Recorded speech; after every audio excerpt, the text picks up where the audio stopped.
of the customer.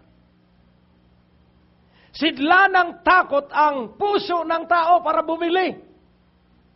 Hello? Nakukuha niyo po? The weakness of a person, the human nature of a person is that they are afraid. Always fearful. Kaya pansinin po natin,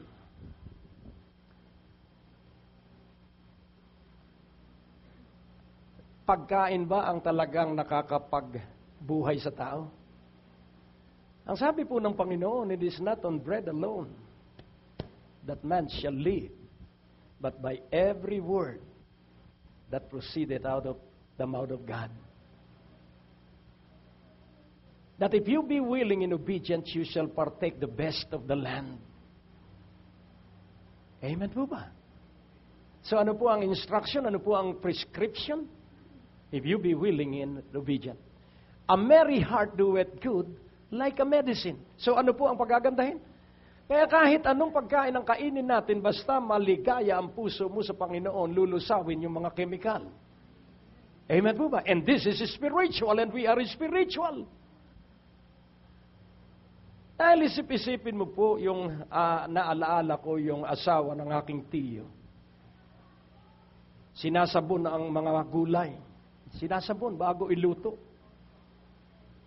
Nagkasakit din hanggang mamatay may sakit. Siguro dahil doon sa sabon.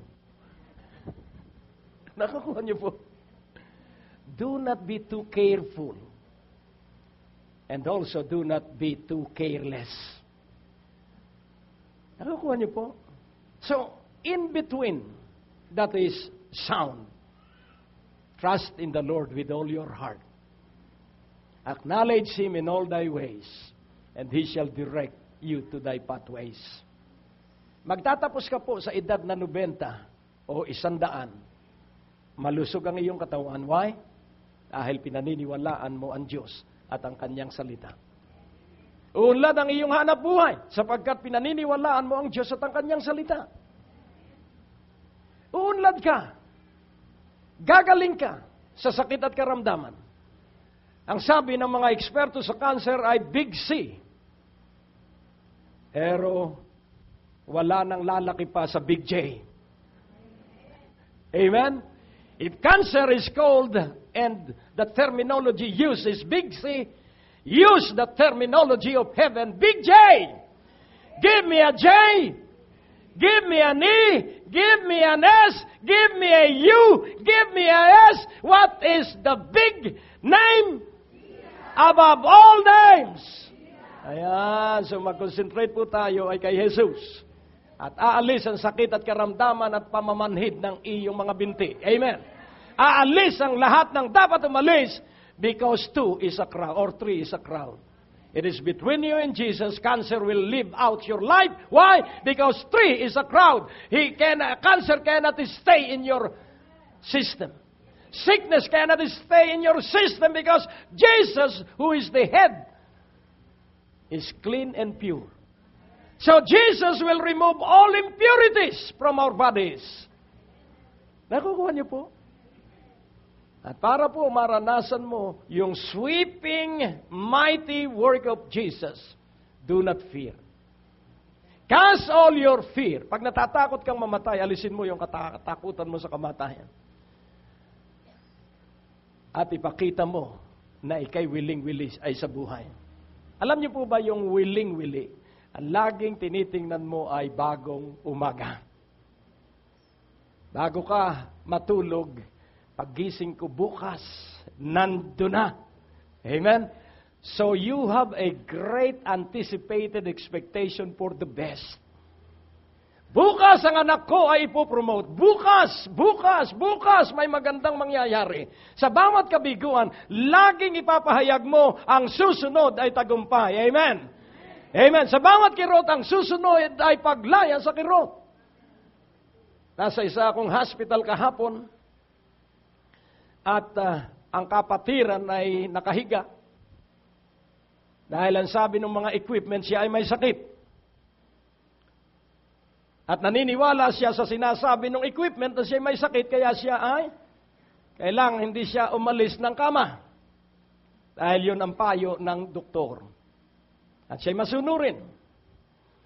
At naroon ako, at hinayaan ko lang siyang magkwento ng magkwento, at habang nahalos 2 oras na siya nagkukwento, at ako ay ngingiti-ngiti lang at humahanga sa kanyang kwento.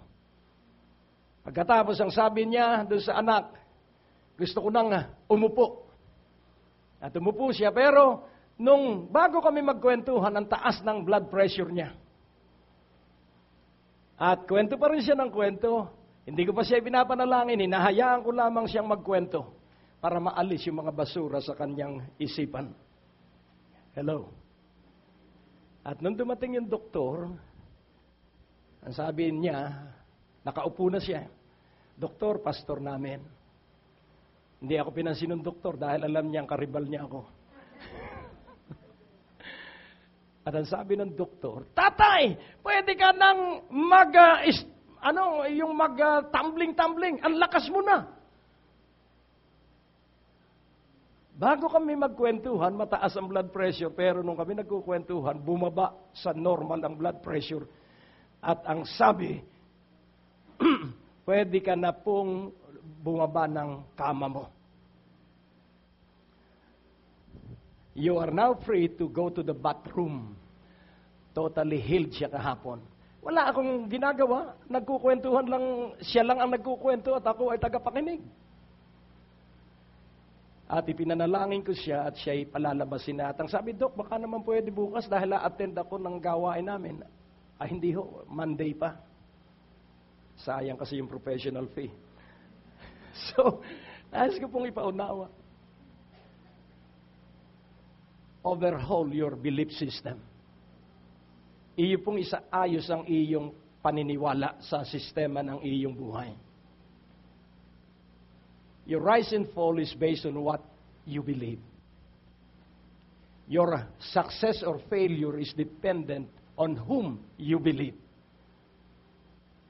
So, ang iyo pong pagtaas at pagbaba ay batay sa iyong pinaniniwalaan. At ang iyo pong pagtatagumpay o pagkabigo ay batay sa kung sino ang iyong pinaniniwalaan. Sino ang iyong pinaniniwalaan? Hindi nyo kilala yung inyong pinaniniwalaan. Jesus, King of Kings. Jesus, Lord of Lords. Jesus, Creator of heaven and earth. Jesus is rich in all things. At alam mo, naghahanap siya ng mga tao na pwedeng paggamitin niya ng kanyang